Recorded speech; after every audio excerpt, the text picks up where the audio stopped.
In this lecture on visualization design, we're going to look at how we see data. In what is perhaps the most important lecture of this course, we're going to look at what are the principles that govern our perception and cognition of images, how we see differences, how we discriminate, and how we estimate.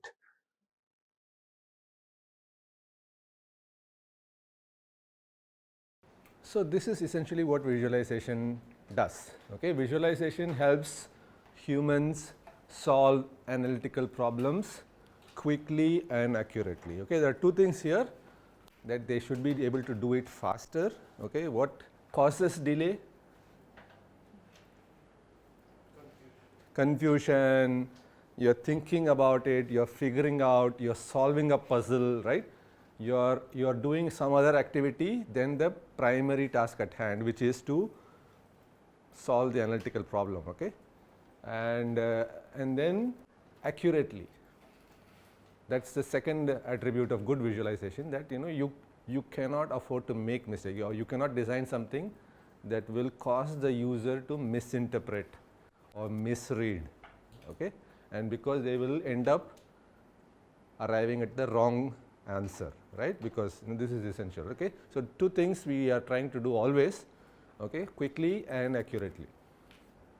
This is true of most cases, and just in the morning we saw an example of an organization, a design in which quickly was not so important, right?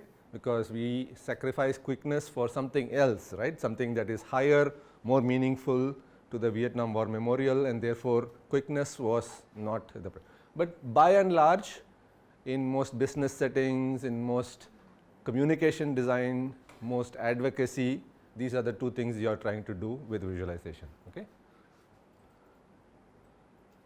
Okay, so this is familiar to you, might be familiar to you if you look at newspapers. This is a very old edition of a newspaper, but it has not changed much. Okay, if you look up a print edition of any newspaper, there will be one page dedicated to the stock markets, which will list some data about what the current or the prevalent or the on the day stock prices are. They are kind of fairly technical in nature, so only people who follow this and act upon it can read it, and that is intentional. For example, there are codes for companies, and there is something that is attached to some kind of encoding attached to either minus or plus or up arrow, down arrow, which indicates whether the stock has gone up or down. You will find variations of this that will also tell you some kind of a trend over a week or over a month or over a quarter and things like that, right? Depending on how detailed that particular newspaper wants to cover it. Okay, but essentially it is what this is what it is. It's listed in some kind of an alphabetical order and then presented in a tabular format. Okay, now tables are also a kind of visualization, right? I mean, as we saw in the timetable of a film festival, right? So even a table is a visualization. Okay, so the variations of this, for example, which besides showing the same data that was there in the previous page, but in a slightly more accessible manner, right? So you can see that the designer is going for quickness and as well as accuracy here, right? So you can see where it is going from, right? Whether it's going from green to red or red to green. It highlights points of the lowest stock price versus the highest stock price. The color coding indicates whether it's moving in the positive direction or in the negative direction, it's growing or depreciating, and some additional information about the precise values of what the stock is worth. Okay. You will find these kinds of data being presented in most dashboards, right? So this is a typical, I think, one of those Twitter dashboard which tells you again, it's giving you numbers, but there is some interesting very tiny visualizations associated with it, right? So you can say that you can see a trend, right? It's down 21.4%, but then what is the characteristic of that downward trend, right? How long it has persisted, or when did the dip begin to happen, right? So you will be able to figure out. For a long time, it has been under the line, right? impressions, it's up 5%, and then profile visits, etc., etc. Just with this very tiny visualization, there is trend is able to be communicated, right?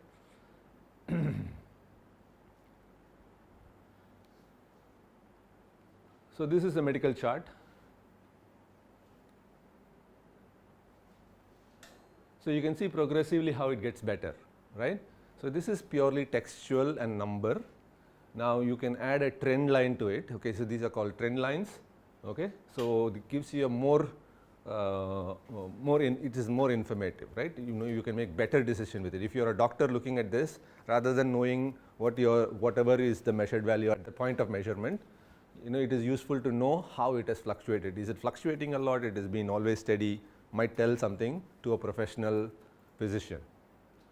Then it will tell you whether at that point it is less or more, right, of what it should be. Now this one is even better, right? It kind of gives you a band and where it lies. I think that red point is probably, it says where it is currently at, if I am not mistaken, and the band is probably the optimum value. You know, usually there is a range that is considered to be optimum, right?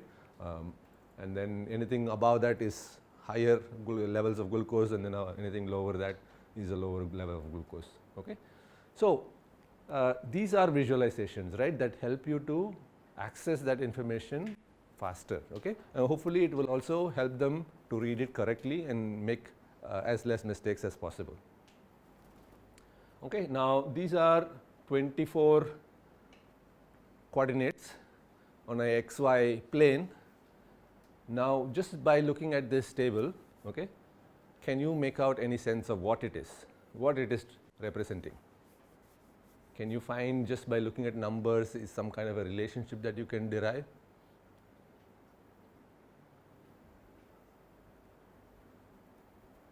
It is it's very hard, right? I mean, you cannot make any sense of this, but if you visualize this and then immediately you see what it is representing, right? Very quickly it tells you that these are points along a circumference of a circle, right? And the relationship is the x and y relationship kind of tells you this, right? Now a scatter plot, right, is the visualization is a scatter plot here, and the scatter plot is what reveals what it is, what is the underlying meaning of that data, right? Now one can actually plot it differently altogether, visualize it differently, where this inside that this is a circle will not even come through. Okay, so okay, I'll show you an example of that. So what is happening here is we are tapping into what is called as the pre-attentive processing. Okay, this happens in a millisecond, okay, of an attentive processing, much before attentive processing. So pre-attentively, okay, we know what it is, okay, and therefore the attention part of it can get on to the more important tasks ahead of that, right? So the pre-attentive processing is something that we are very good at. We can, our eyesight and our brain combined together, the visual cortex system, you know, together is extremely good at figuring out information from extremely noisy environment. Okay, and the reason why we have this ability is because of evolution, right? We'll come to those examples a little bit later on. So what we are, you know, essentially doing is that can we pre-attentively communicate something, right? And so that the attention part of it, when it comes to the real attention part of it, people can do the cognitive tasks that you expect them to do. I'll give you some other examples. This is a number. If I ask you, I give you a task to count the number of fives in this string of digits. Can you do it? How many fives are there?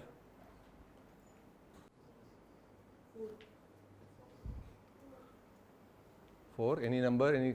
Any different number? Are you sure? You can't be sure. You have to maybe verify it. 2? Only 2? Okay. So you kind of taken about 7-8 seconds to do, even come up with the first answer. and some of these answers are wrong. Some of them are wrong, some of them are progressively being updated, and even after all of that, you are not sure whether it is right. You cannot be confident about your answer, right? So let us introduce some visualization technique here, right? So let me just do this, right? I'll introduce a space after every 5 digits, okay? Does your task become easier now? Definitely it does, right? But it may not be still enough, okay?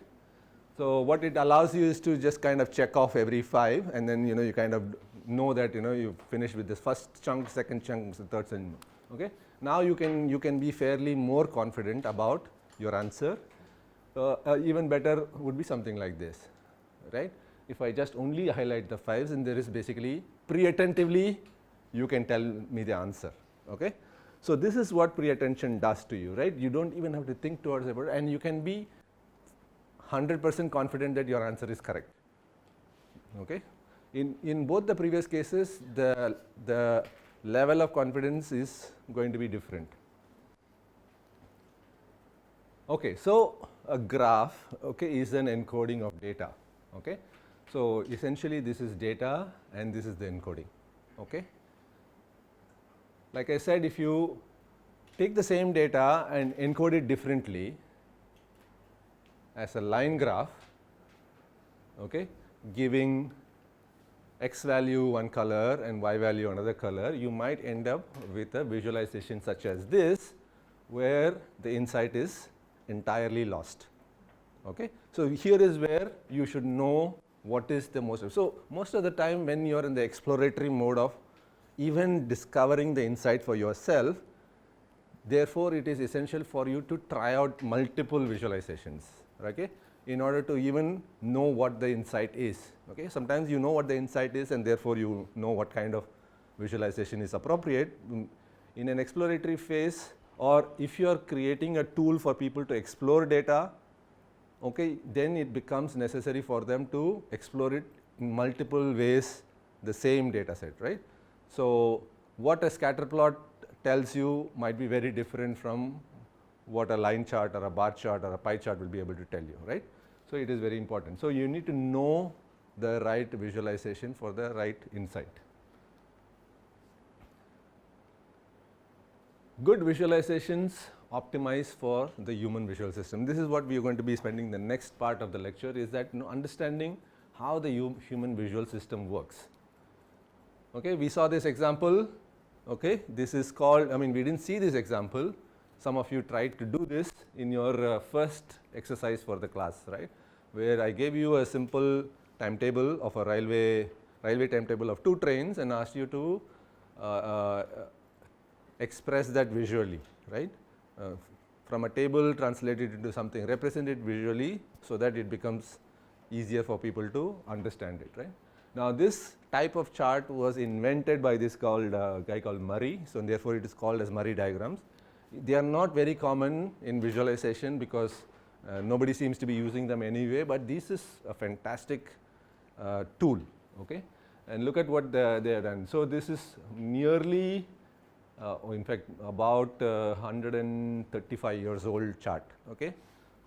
This is trains that ply between Paris and Lyon, and you can see that the clock starts at 6 o'clock in the morning and then goes on till the 6 o'clock night. So it's a 24-hour clock divided into I think this is 1 hour, so this must be 1, 2, 3, 4, 5, 6, okay, 6 segments. So every 10 minutes is a segment, and that is determined by how, if all trains start on the hour or every half an hour or something like that, then you might go for a slightly different granularity for this chart. But then since this timetable contains some trains probably leaving between like at 6:40 or 7:50 or something like that, this is necessary. And this is the first train, okay, that after 6 o'clock, it starts there, and then when it crosses a station, you know when it is crossing the station, right? And then if you see a horizontal line, and it means that there is a stoppage, right? Because this is about time, right? And this is the distance, right? The train is not traveling when it is stopped, okay? So you don't see any progress along the y-axis, okay? So x-axis tells you the passage of time, y-axis tells you the passage of space. Okay, so you see that some stations the stoppage is smaller, some stations the stoppage is longer, and the angle of the line tells you how fast the train is going. Okay, the more steeper a line, the faster the train is, right? So the ones that are more slanted are the slower trains, right? Because they take the longest time to go from one place to another, right? And then you notice also that some trains that do not travel all the way, they kind of stop and terminate in the in-between station, and so on. Okay, so it combines interestingly both directions also, you know, economically in a single chart. Okay, so that is in one direction, this is in the opposite direction. Okay, just as at 6:30 one train starts, there is also another train that starts around 7 o'clock in Lyon that is traveling towards Paris, right? And they also kind of crisscross each other or meet at a station in between. Okay, so if you look at this 7 o'clock train, it's coming here, this is the first train. They cross each other between these two stations, closer to this station than to this station, right? So this kind of information, no, your timetable does not tell you at all. Okay, so visually you can see how rich this information is, right? And if you are planning a trip, right, that involves stopping over in between stations, spending some time, taking another train, and then you know, a timetable representation like this is very useful because you know precisely when these trains are coming and meeting each other. Suppose you're going to an in-between station, have some work, and then you want to return, then what would be the you know, appropriate train to take, etc. Right? So in terms of planning a route and a trip, something like this is a lot more useful than a mere presentation of a table, right? Table, the mental, the problem that we are solving, right? The point that we talked about in the very first slide. The analytical problem, right? Solving of that analytic problem is you have to externalize, you have to rely on a calculator or a notebook or a notepad, you know. Here everything is happening right here on the on the visualization itself. Okay, and of course, you know, you can't. So there are some. So there is, like for example, this one comes here and then kind of ends here because your chart ends at 6 the next day. So what happens here is that, you know, you'll have to kind of go back and track it here and then continue it there. Okay, so it's already the next day 6 o'clock, and so therefore this train kind of shows up here. Okay, and then it continues its direction there. So if some train comes here at 6 o'clock, it is this train, that is the train. Okay, so that is the train. Okay, so this is the train. Okay, which starts somewhere here and then shows up there and then goes there. Okay, so it's kind of, you know, once you know the, so again, you know, in terms of creating a mental model for yourself, it is easy, right? Even for somebody who is completely unfamiliar with this kind of a representation of a train timetable, all it requires is a little bit of time to understand how the organization is and how the data is encoded. Once they get it, they will not make any more mistakes at all, because it's a very good mental model and easy to grasp it, and therefore, you know, difficult to forget it. Okay, so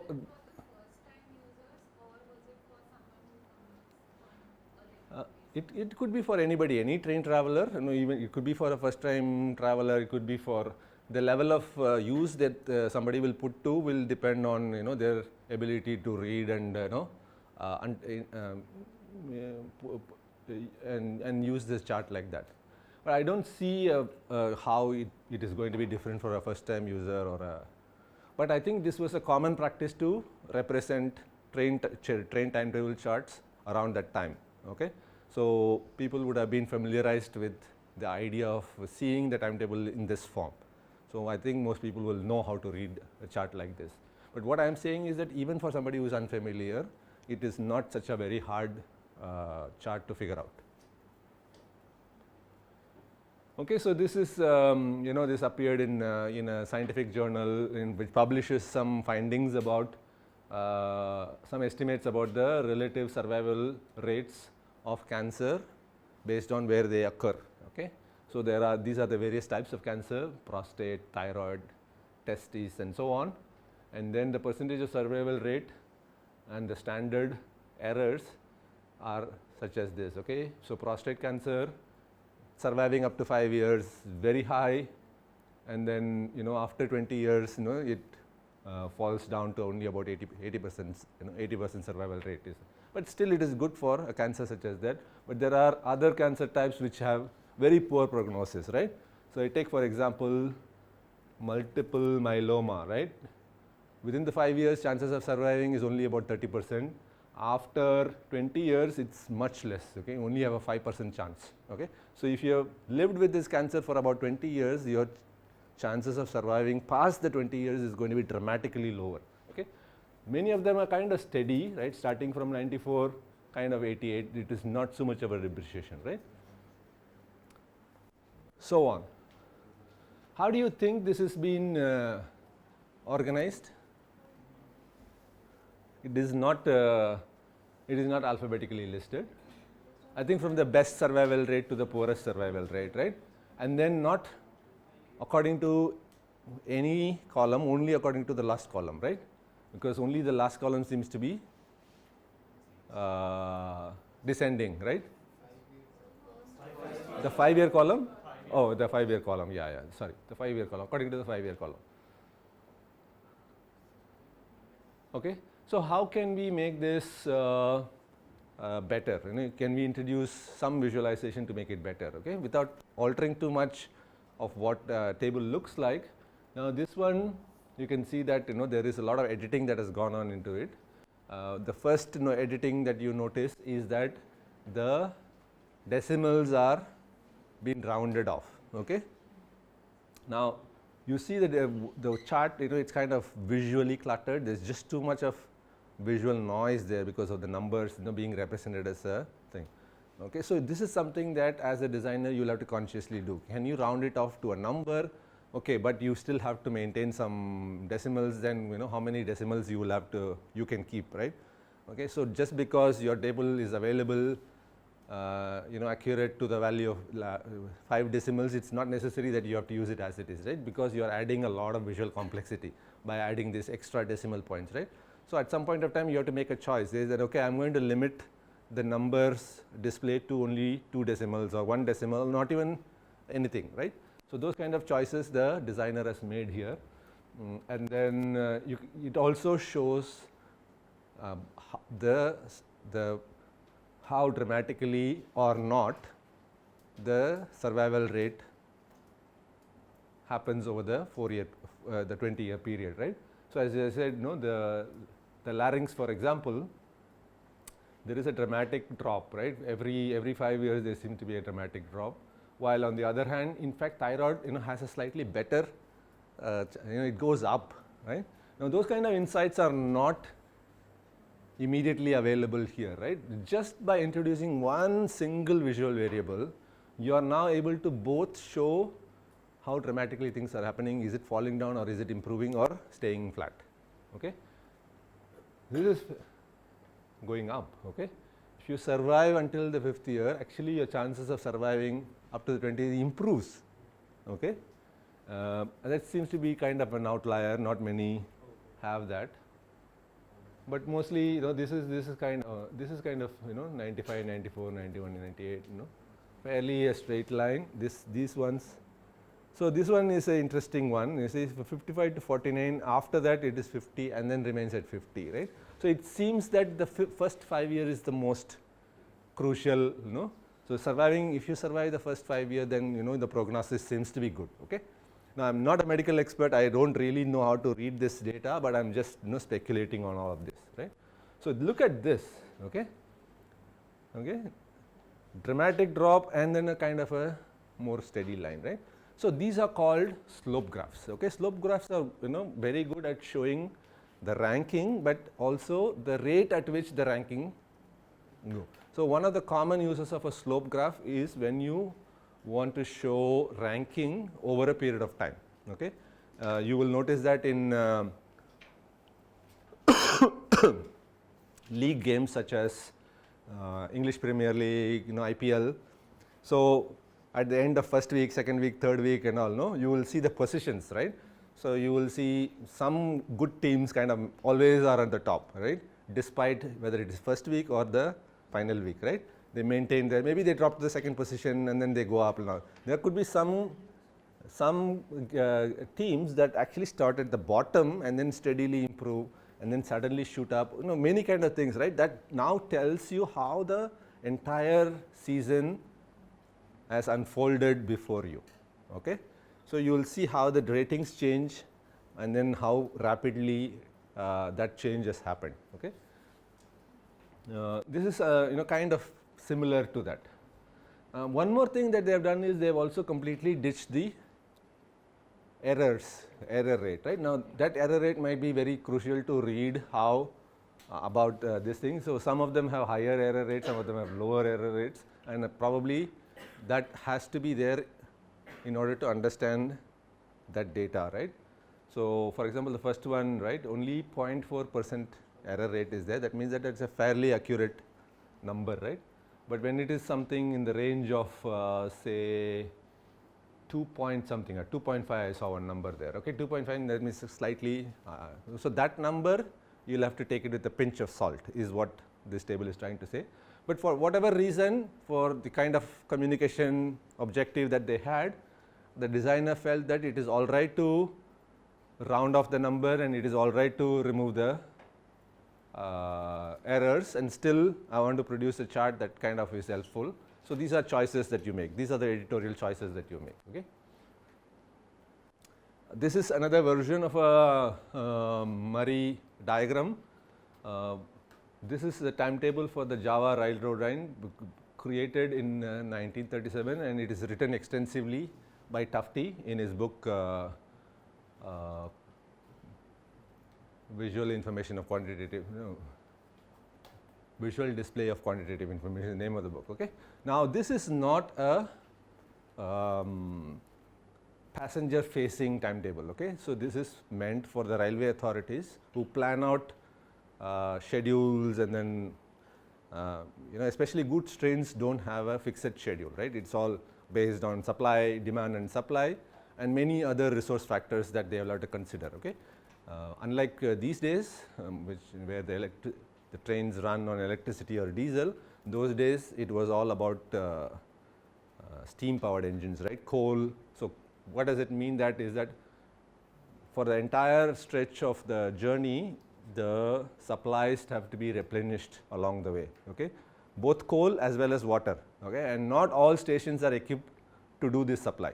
Okay, so and then how much a train consumes in terms of water and coal depends on how much load it is carrying. Okay, so the engineer who designs or these schedules, right, who creates this schedule, have to take a lot of factors into account in order to plan out a route and then schedule a shipping, okay, to these things.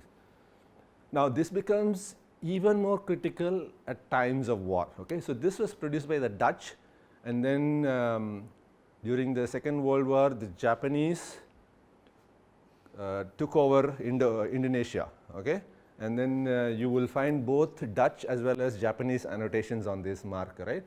Now in times of war and in a place like Indonesia, everything moves by train only. Okay, Indonesia, as you guys, if you're not familiar, know, this is just a bunch of islands, right? And the only available transportation between these islands at that point of time was not roads. It was not connected by roads at all, right? But it was extensively connected by railway network, right? Because it was a source for very rich natural resources, and the colonial powers that occupied the land made sure that they had a good network to extract all the resources and take it away. Okay, so that's one thing that they did really well. But during time of war, it also became very important to transport goods and supply, and then army as well, right? So everything has to be planned. So this was like really top secret kind of a document. Okay, so you'll notice many things are there, right? So this is the various station. I think this is going from Yogyakarta to, I think, Jakarta, something like that. And then this is the elevation, okay, above main sea level, where it starts. It's kind of, Yogyakarta is almost at the sea level, and then it goes to stations which are at an elevated plane, right? And that means that, you know, you will have to account for additional supplies of coal and things like that, right? And then the other direction, it might work out to be in your favor, because, you know, you're kind of coming downhill, right? And then the kind of ramps that are available at this station, okay? Now, all stations cannot offload or unload goods, okay? There are some stations which are just stations and no platform, and there are some stations with differing kinds of platforms, right? So if you are sending a troop and then send some armaments, like, you know, guns or tanks or something like that, they cannot be offloaded to any station, right?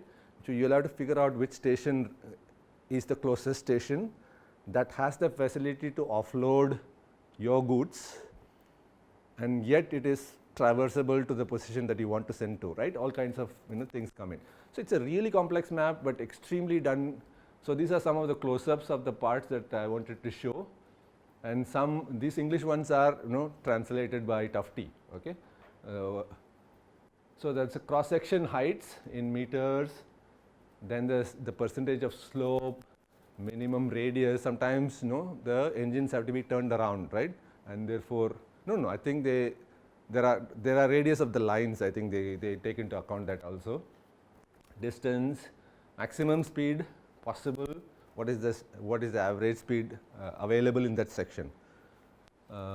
Distance between stations, and then the cumulative distance. Okay, yeah, I think it's going from Surabaya to Yogyakarta.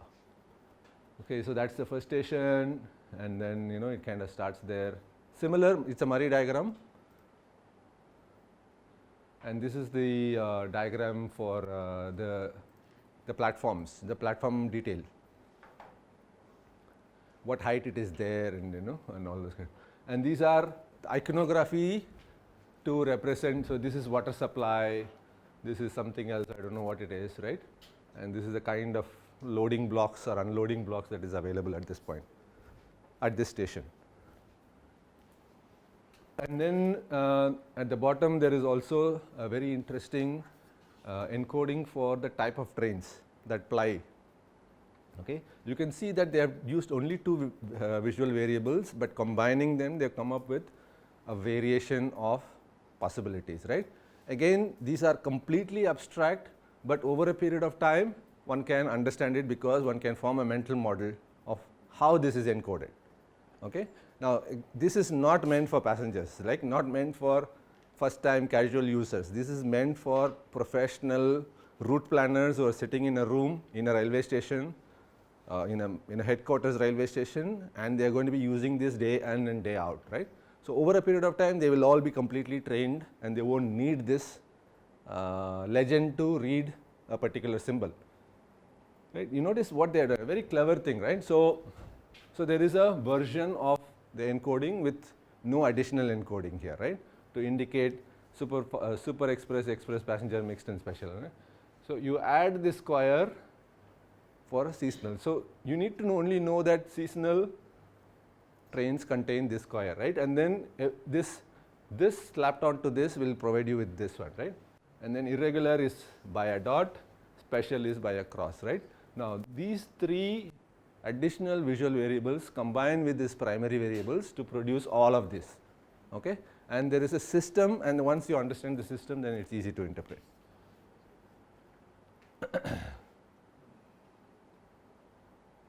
You notice that even the cargo preferential night, that similar thing has been maintained.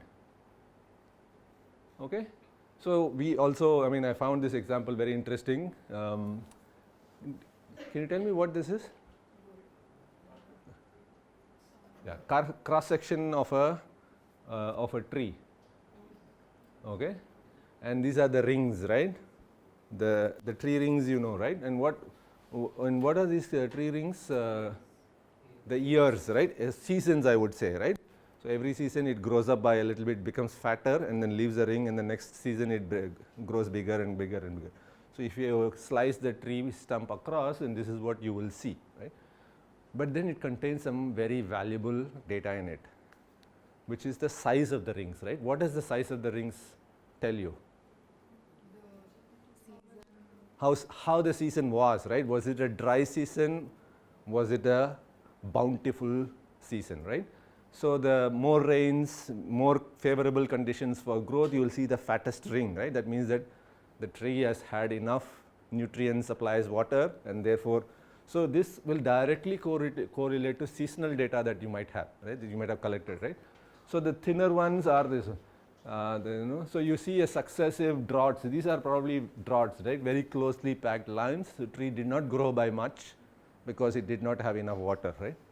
While this seems to be a good run, okay? Slightly healthier rings. And this is how people also read data from fossilized specimens, okay? So you're able to find out the oxygen level in the atmosphere going back to 1 billion years, okay, by drilling holes in the ice, in the Antarctic ice, and so you drill a hole and get a section of the tube of ice, right, and then you will find layers of successive snowfalls, right, that have been compacted over the years, and then they have become ice now, okay. So if you drill deep enough, you will get to million years, right, and then there are also air that has been trapped in this ice, okay. So you access that water, you get the composition of the air, you find out the oxygen level, carbon dioxide level. So the climate science people use this way to extract, okay, I mean how do they know that what is the level of carbon dioxide, 1 million years ago, and this is how they know it.